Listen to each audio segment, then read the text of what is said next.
Hello and welcome to the online class for learning about ethics related to research, how that relates to the IRB, the development of the IRB, how the IRB process is actually carried out on our campus, and a little bit about completion of a thesis, selecting a committee, and related kind of issues. So you can stop and pause at any time. You can replay as often as you need to and potentially use this as a resource for a little bit later on. Enjoy! A lot of the regulations that are in place right now were established as a result of some pretty atrocious things that happened with regard to research throughout history. So probably the most notable situation is what happened during the World War II, specifically referred to as Nazi war crimes. So even though there have been a lot of examples of unethical research, specifically medical research, this one became very, very prominent. So a lot of the experiments that happened during World War II involved a very wide variety of deadly and painful and disfiguring procedures that were conducted on thousands of concentration camp prisoners. So finally, in 1946, when what was happening became apparent and the war was over, there was a war crimes tribunal in Nuremberg that actually indicted 20 physicians and 3 administrators for their willingness to participate in those actual experiments. And what happened at Nuremberg produced an outcome called the Nuremberg Codes, which provide guidance for medical research. And I'm going to talk about the Nuremberg Codes in just a bit. In addition, there are all kinds of experiments, medical research, that occurred in the US as well that were pretty horrendous to think about. One of the most notable was a study that originated through the United States Public Health Service, so it wasn't even a small group of people, and it took place at the Tuskegee Institute in Alabama. It occurred beginning in the 1930s, and it actually was carried out until 1972. The study involved about 600 African American males, 400 of whom were infected with syphilis, and about 200 who were not. The doctors were interested in understanding what would happen to somebody who had syphilis if left untreated.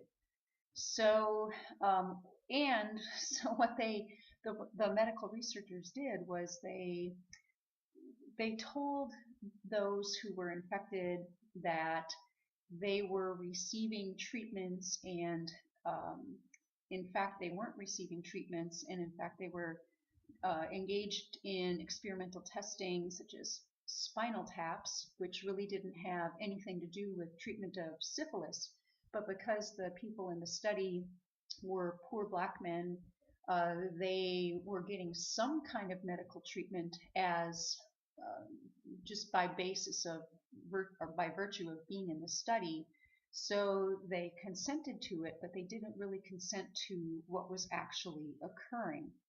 And by about the early 40s, actually late 30s, researchers knew that there was penicillin developed to actually treat syphilis, but the men who were in the study weren't given the penicillin, so they were infected far longer than they really needed to be.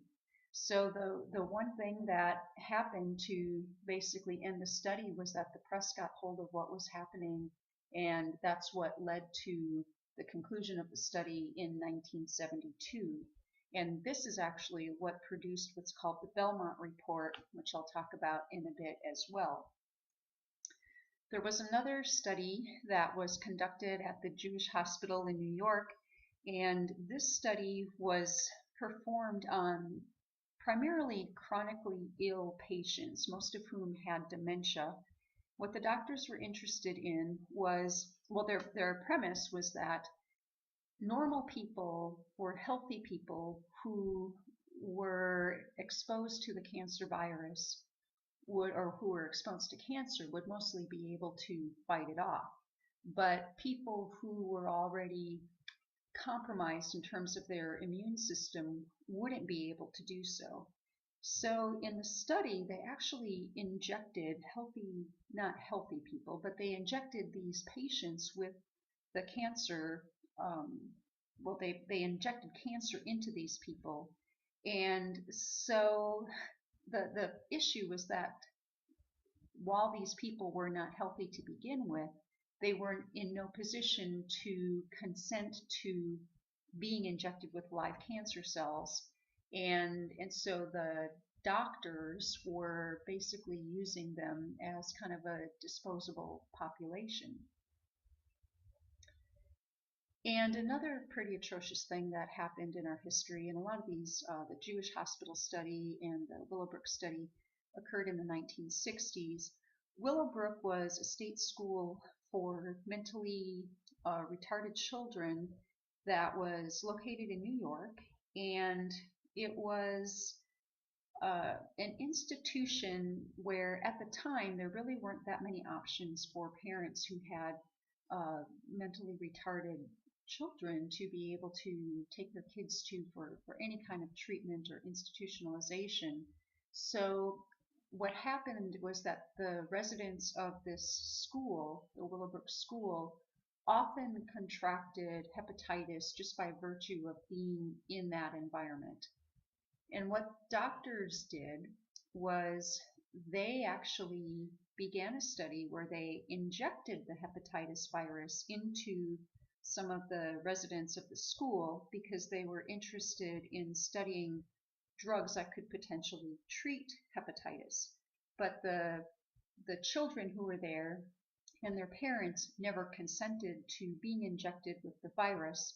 And the doctors responded by saying it was likely that the kids were going to get it anyway, so it didn't matter whether they were given the virus or not. But again, it's another situation where, because these were mentally disabled and mentally retarded kids, the doctors viewed them as a disposable population, which clearly is problematic. So, as mentioned earlier, as a result of the Nazi war crimes came the development of the Nuremberg Code, and that was an international document that has since guided medical research. So it doesn't necessarily guide what we would do in education, but it established really the first set of guidelines for anything related to ethics in research. So some of the key points of the code included the concept of voluntary consent, meaning that the people involved in the research have to be able to consent to their participation. They have to be given an opportunity to say no, that they don't want to. Also, where possible, for medical research, there is language in the code indicating that animals need to be involved in experimentation prior to doing experimentation with humans. Also, all unnecessary physical and mental suffering needs to be avoided if possible. In the Tuskegee syphilis study, some of the men in the study were given spinal taps even though it didn't have anything to do with the treatment of syphilis. It was obviously a very uncomfortable procedure for them, and there was no real purpose for it in terms of even advancing the science. So it would not be allowed. Well, actually, the code was developed in 1946, and the Tuskegee Institute study started in the 1930s. So throughout the entire syphilis study, the participants were not given spinal taps, but certainly early on in the study they were. And then the degree of risk it has to be minimized relative to the potential of what the research would uncover. So There may be a risk involved for the participants, and they may willingly choose to take on that risk, but it has to be relative to the potential outcome of that study. So if, for example, a researcher wanted to study the potential of treating small wounds more quickly, if the potential risk was death, that's probably too large to warrant approval for a study. And then the Nuremberg Code also specified that even if a person consents to participate in a study for medical research at one point, that that person has the right to withdraw their consent, and they can stop at any time with no negative repercussions. So after the Nuremberg Code, which was international, came the media exposure to this Tuskegee Institute study, and as a result of that came the establishment of the Belmont Report. Now, the Belmont Report is a U.S. document, so it's not international like the Nuremberg Code. But this was written basically as an extension of the Nuremberg Code, and since the Nuremberg Code only dealt with medical research, then there was an understanding that the guidelines needed to be extended to include other kinds of research as well, so non-medical kinds of research, including that which we would do in the field of education. So it is a federal mandate and federal regulation that applies to all institutions that receive federal funding. There are three main components to the Belmont Report. The first is what's called respect for persons. So this is a principle that indicates whoever is involved as a participant in a study has to be capable of providing informed consent. So because of certain situations, it is determined that certain groups of people are not fully capable of providing that informed consent. And that particular group is given extra protection under the federal guideline. And I'll talk about that more in just a bit. The second principle in the Belmont Report is called beneficence. And this is the concept of being able to maximize benefits while minimizing harm. So I talked about that on the previous slide with regard to the Nuremberg Code. You know, we wouldn't want the potential of death for a study that involved looking at healing a little wound. But it applies beyond the medical profession as well. So when we're talking about psychological outcomes and social outcomes and things that do affect education, you know, we want to be able to minimize the harm. And then the third component is justice. And I think justice is very prevalent in both some of the things that happened in the Willowbrook study and also the Jewish hospital study that I talked about earlier. In the past, there have been researchers that believed certain groups were expendable enough to be able to experiment with them in ways that they felt were going to benefit the greater population, but certainly it was detrimental to the participants of the study. So this principle is based on the idea that the people who are participating in the study as researchers shouldn't bear the entire risk. So whoever would be eligible to benefit from what was found out during the study or what was concluded during the study, that broader group of people should be included among those who are participants in the study. So the Belmont Report outlined the establishment of an institutional review board, or IRB, at every institution that receives federal funding for research. So that includes institution of higher education, it includes hospitals, it includes research organizations, So we have one on our campus because we are federally mandated to have an IRB. So the mandate is based on unethical things that happened previously with regard to research, mostly in medicine, but not only in medicine. And it is established specifically for a body to be able to ensure that the rights of participants in any kind of study are protected.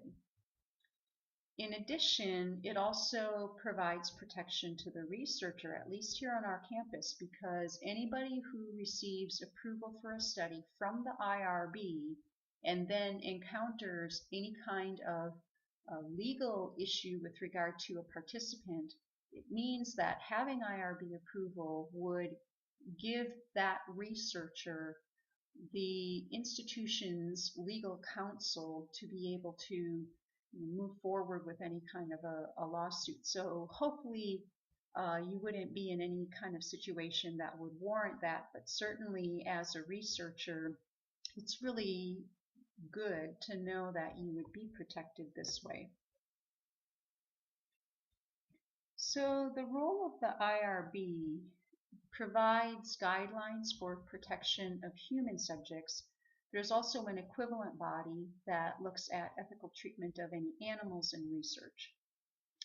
The IRB's role, and this is a federal role, so not just at our institution, but every institution with an IRB, is to provide an opportunity for approval or non-approval of any kind of research activities that involve human participants. And the federal guidelines that have been established fully mandate what is permissible under the regulations. So the IRB is following federal guidelines to make its decision.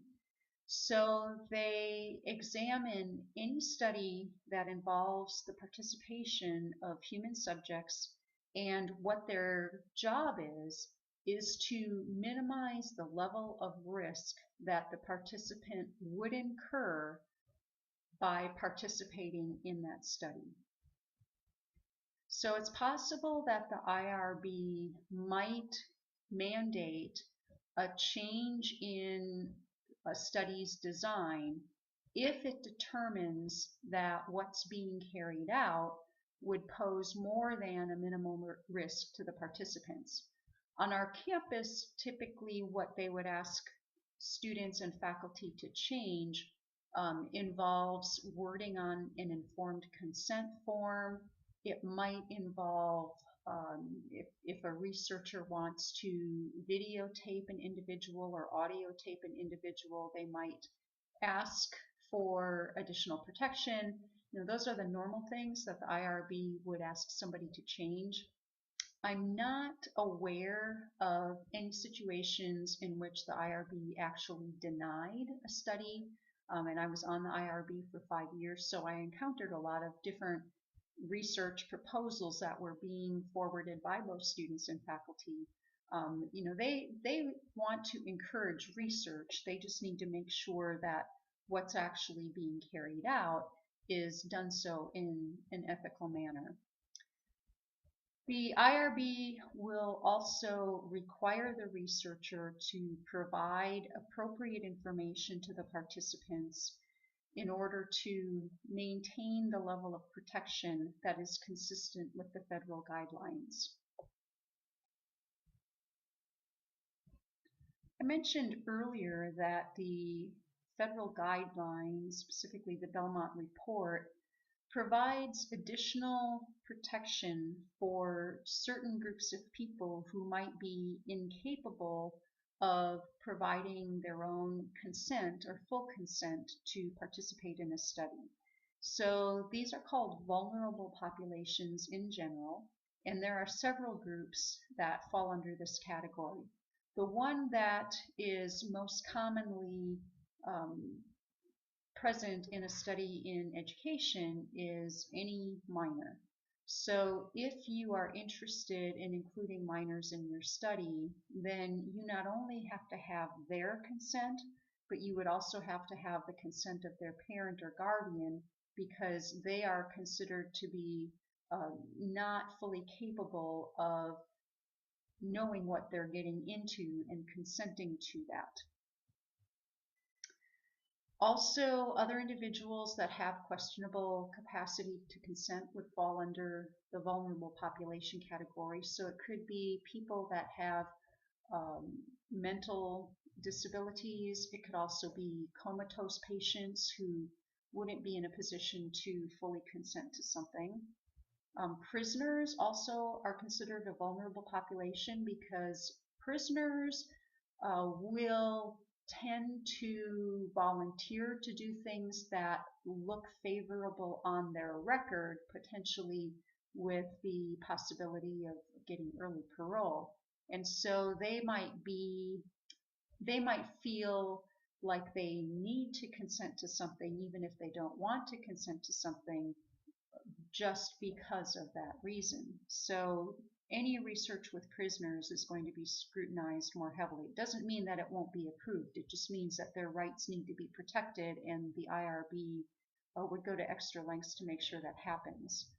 Fetuses and pregnant women are also vulnerable, specifically because if something happens, it's clearly not a good situation. So any study involving fetuses or involving pregnant women is going to be heavily scrutinized. And then lastly, the terminally ill. They don't want any kind of a situation that would be in any way, shape, or form similar to what happened with the Jewish hospital cancer study to occur. So the terminally ill are also considered a vulnerable population. And then also any kind of relationship between people where there would be a power kind of position involved is also considered vulnerable. So if an employer wanted to do a study about their employees, that would be very heavily scrutinized. Also, if faculty wanted to study their students, that's also a power kind of role, and the belief is that a person who maintains power over another person might make the potential participant very reluctant to say no. They might feel coerced to saying yes just because of that power relationship. So that's why those two things are, or the student kind of relationship and an employer-employee kind of relationship, are heavily scrutinized. So under the Belmont report, one of the things that the IRB is supposed to heavily examine is the protection of privacy among participants in any study. So that means that you maintain the right as a participant in a study over what you disclose to other people. So this could be just others knowing that you are in a study, because that could be stigmatizing in some way. Information about you that could be disclosed, intellectual information that could be disclosed. You have to know going into a study as a participant that there's nothing about you that will be revealed to others that could identify you in any way later on. And then also there are situations in which, this is more related to medical research, but it could be in education as well, that participation in a study might reveal information to a person that he or she may not want to know. For example, a person might consent to DNA testing that would determine or conclude that they might be high risk for, let's say, breast cancer. By virtue of consenting to participate in a study where you voluntarily have DNA tested, it doesn't mean necessarily that you want to know the result of that.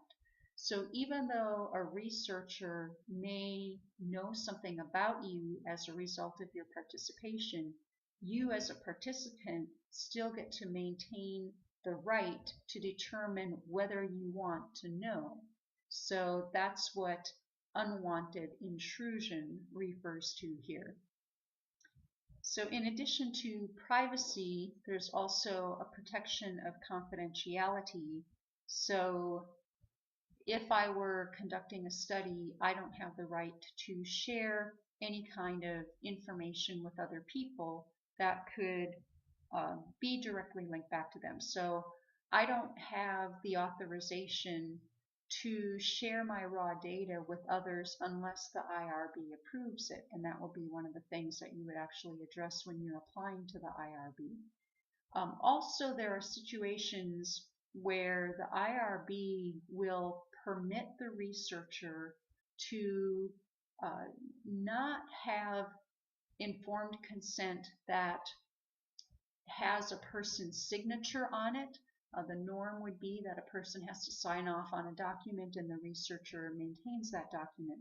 But if a person agrees to participate in the study and puts his or her name on a document, and that document could then somehow leak out that a person is HIV positive, or a person has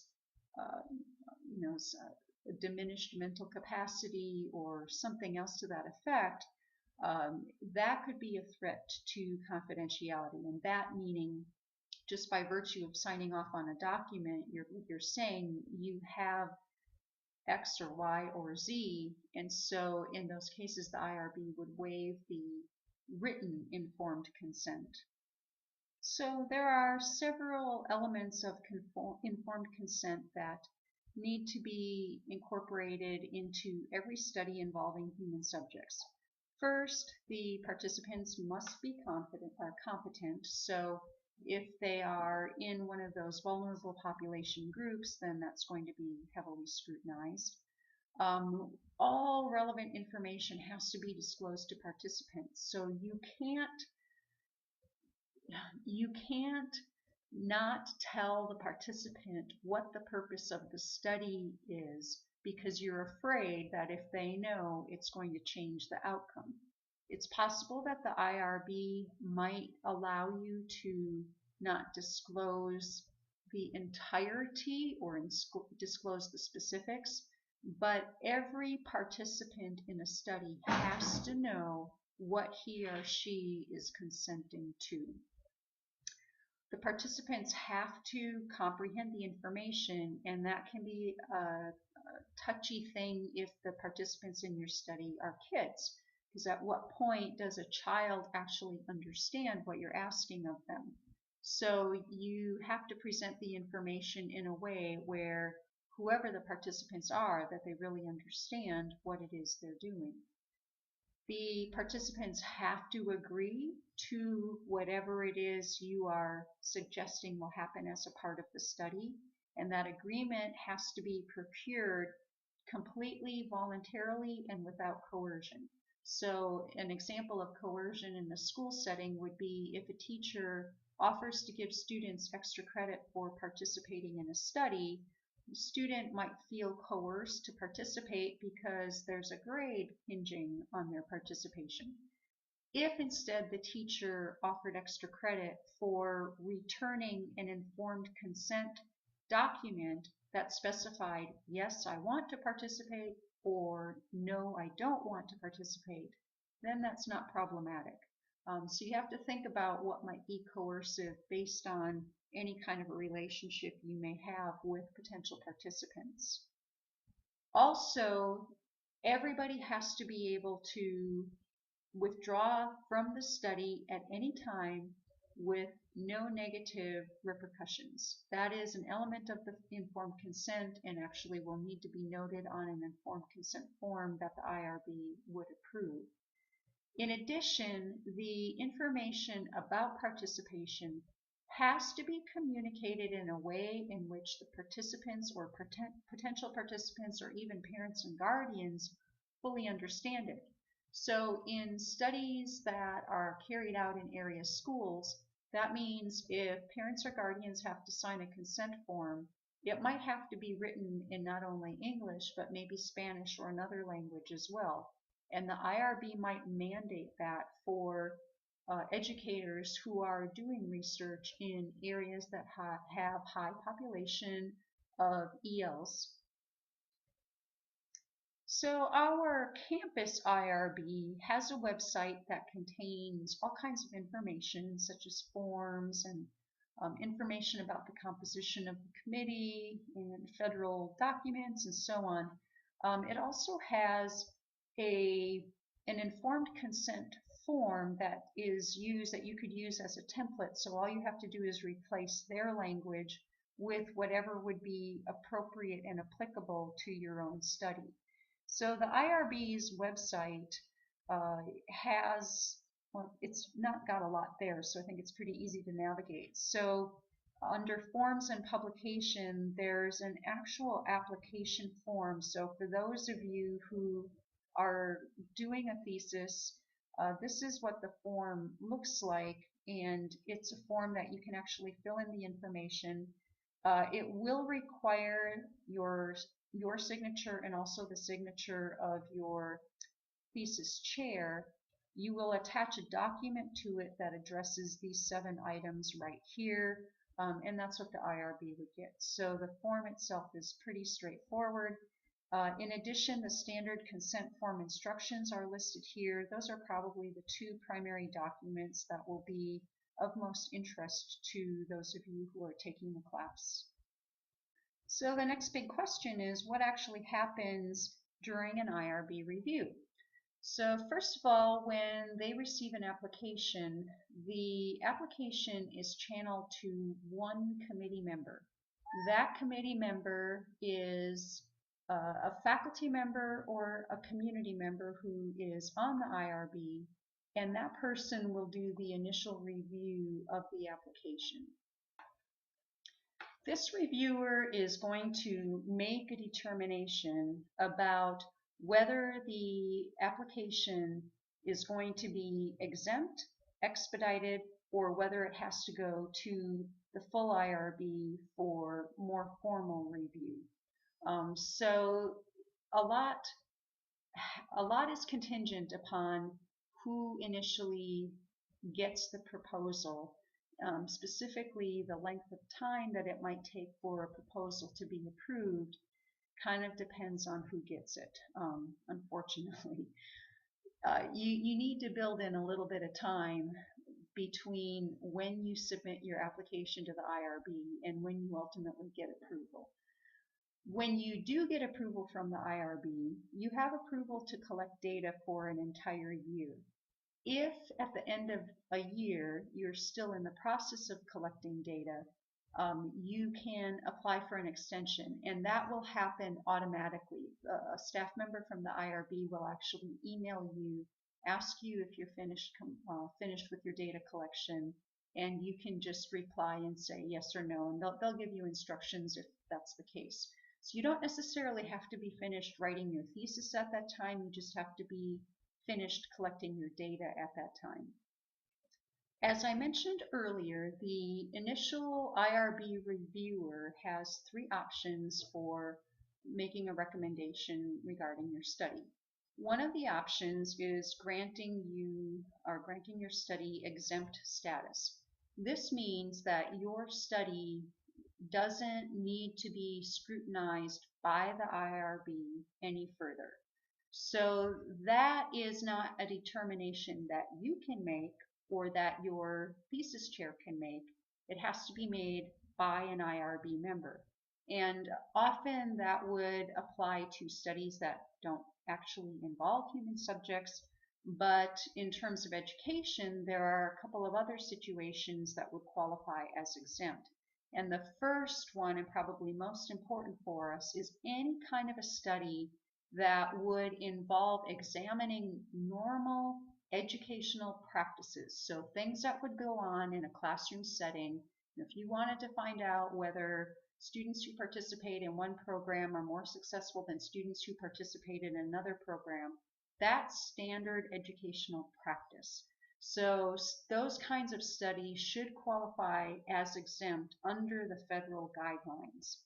In addition, any kind of studies that involve the collection of existing data, which also is a lot of what occurs in educational research. We look at tests or test data from things that have already been collected at the school. So we're looking at data and not human subjects. So that would qualify something as being exempt.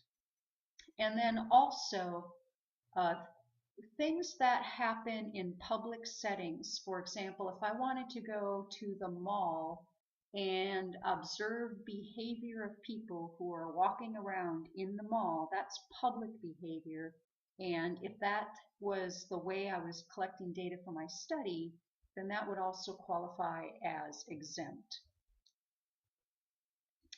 Another possible recommendation is expedited status, and that means that the IRB still maintains oversight of the study, which for all practical purposes doesn't really mean anything. They're not going to come to your house and knock on your door and ask where your data are collected or stored, but it just means that they can't grant exempt status. So anything that would pose no greater than a minimal risk to participants would be granted expedited status. And this is something that the initial reviewer can determine. So something that qualifies as expedited could still give you approval within a couple of days of your submission to the IRB.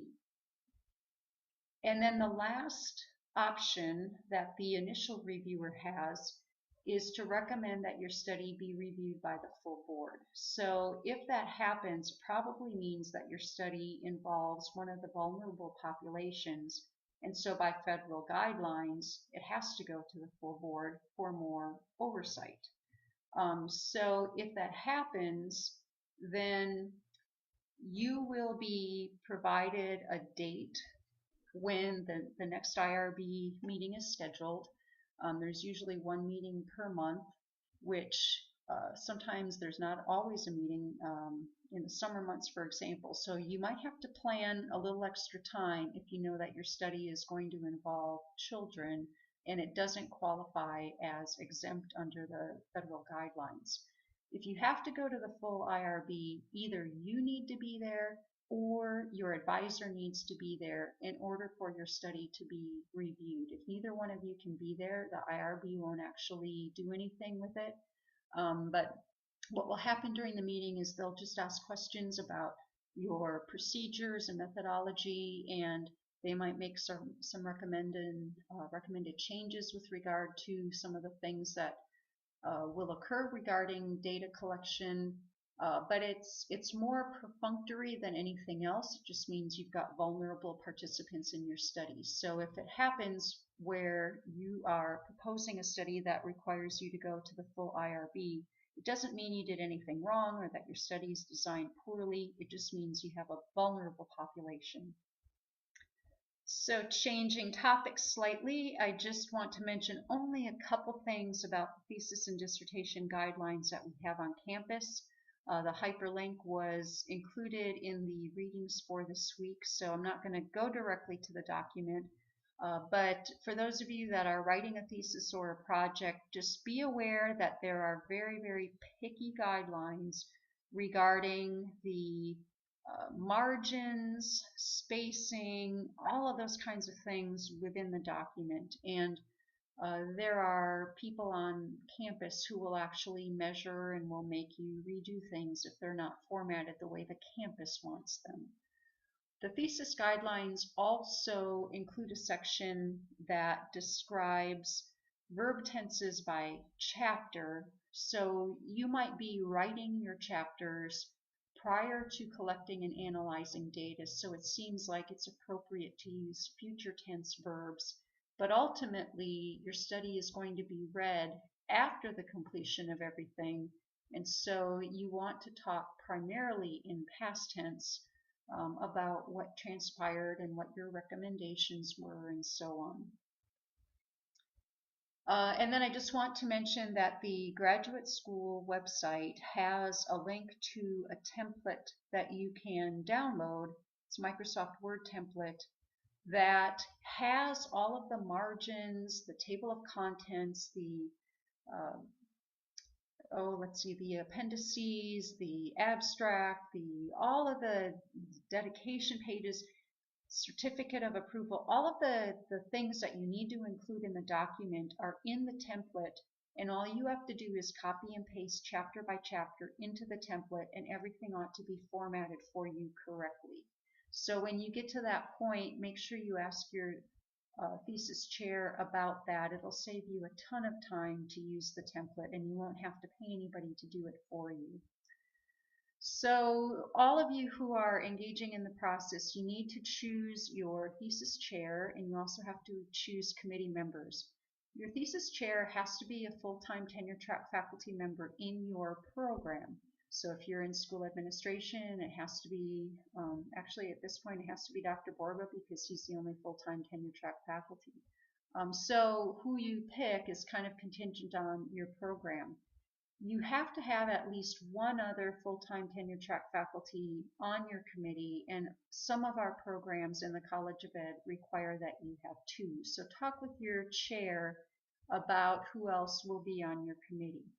You will work primarily with your chair throughout the entire process. You'll exchange drafts with that person, and when your chair feels that your document is ready to share, then that's the point when he or she will tell you it's okay to send the document to your other committee member or members, or in some cases the involvement of the second or third member of your committee may not happen until the point of your oral defense. The chair will have to sign off on the application to the IRB, and your chair will help you establish an application that will be acceptable to the IRB. As I mentioned, you will work most closely with your chair on drafts and revisions, and then when your chair feels you're ready, you will schedule an oral defense. The oral defense is typically about an hour long. It's an opportunity to have an academic dialogue about your study, and since the student is the person who is most familiar with that study, it's actually kind of a fun conversation to have. So the faculty members on the committee will ask questions, but a lot of times the questions will be, what if you were to do things differently, how so, why did you do this? But it's not questions designed to catch somebody. They're questions really to help make the thesis even better. So the result of the oral defense will likely require the student to make some changes to the document. They might be editorial, but they might also be some content changes, and that's just a normal thing that happens as a result of the conversations. So plan a little bit of time after the oral defense, before the deadlines established by the university, to make sure you can get those changes made. You do need to apply for graduation early in the semester that you plan on graduating. If you end up not completing all of the requirements by the end of that term, then you can reapply, and it's just a very minor fee. But make sure you take a look. They've got information on the graduate school website about applying for graduation. The deadline for submitting theses in order to be approved for graduation in any given term is about almost a full month before that term officially ends. That means you have to have your oral defense completed prior to that date, and even earlier, so that you can make the changes and have your thesis chair approve of the changes before you submit to the library for the final review. So if you're thinking about a backward timeline to make sure you're finishing in the term that you really want to finish, take a look at the dates listed on the graduate school website to see when they are for any given term. Most of our College of Ed programs require either one or two enrollments in project or thesis units. And if you're still not finished after those one or two enrollments, then you will need to enroll in what's called a continuous enrollment course. It's 7005 is the course number.